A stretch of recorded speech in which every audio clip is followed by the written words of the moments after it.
കേരള വ്യാപാരി വ്യവസായി ഏകോപന സമിതി തൈക്കടപ്പുറം യൂണിറ്റ് വാർഷിക പൊതുയോഗം കടിഞ്ഞുമൂലയിൽ ചേർന്നു. നീലേശ്വരത്തെ ആകാശപാത എത്രയും വേഗത്തിൽ യാഥാർത്ഥ്യമാക്കണമെന്ന് സമ്മേളനം പ്രമേയത്തിലൂടെ ആവശ്യപ്പെട്ടു. This news sponsored by Bobby Chamanur International Jewelers, traditionally trusted for 162 years.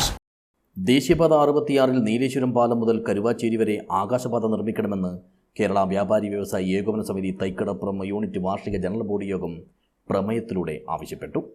കടിഞ്ഞുമൂലയിൽ വെച്ച് നടത്തിയ യോഗം സംഘടനയുടെ കാസർഗോഡ് ജില്ലാ വൈസ് പ്രസിഡന്റ് ഷിഹാബ് ഉസ്മാൻ ഉദ്ഘാടനം ചെയ്തു.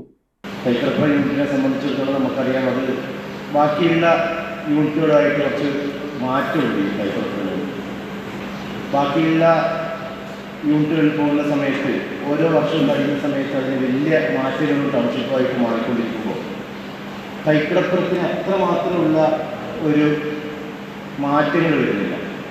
കാരണം എനിക്ക് തോന്നുന്നു, ഒന്നൊരു രണ്ടായിരിക്കും, പിന്നെ ഒന്ന് നീലേശ്വരം അടുത്ത് തന്നെ ഇല്ലതുകൊണ്ടായിരിക്കാം ആൾക്കാരൊക്കെ നീലേശ്വരത്തിനെ ആശ്രയിക്കുന്നുണ്ടാവും. അപ്പോൾ അതെല്ലാമായിരിക്കാം കാരണം എന്ന് മനസ്സിലാക്കുന്നത്. എന്നാലും ഇവിടുത്തെ പ്രവർത്തനങ്ങൾ, ജില്ലയിൽ നിന്ന് പറയുന്ന പ്രവർത്തനങ്ങളൊക്കെ കൃത്യമായിട്ട് തന്നെ ഈ യൂണിറ്റ് ചെയ്യാറുണ്ട്. ചടങ്ങിൽ യൂണിറ്റ് പ്രസിഡന്റ് കെ പ്രകാശൻ അധ്യക്ഷനായി. മേഖലാ chairman K V Suresh Kumar മുഖ്യാതിഥിയായി പങ്കെടുത്തു. ചികിത്സാ ആനുകൂല്യവും വെൽഫെയർ സ്കീമും യോഗത്തിൽ വെച്ച് വിതരണം ചെയ്തു. സംസ്ഥാന councillor A Vinod Kumar, K Vijayan എന്നിവർ സംസാരിച്ചു. യൂണിറ്റിൻ്റെ വരും വർഷത്തേക്കുള്ള ഭാരവാഹികളായി കെ പ്രകാശിനെ പ്രസിഡന്റായും കെ വിജയനെ സെക്രട്ടറിയായും ടി സി സതീശനെ ട്രഷററായും തെരഞ്ഞെടുത്തു. News bureau, Nileshwar.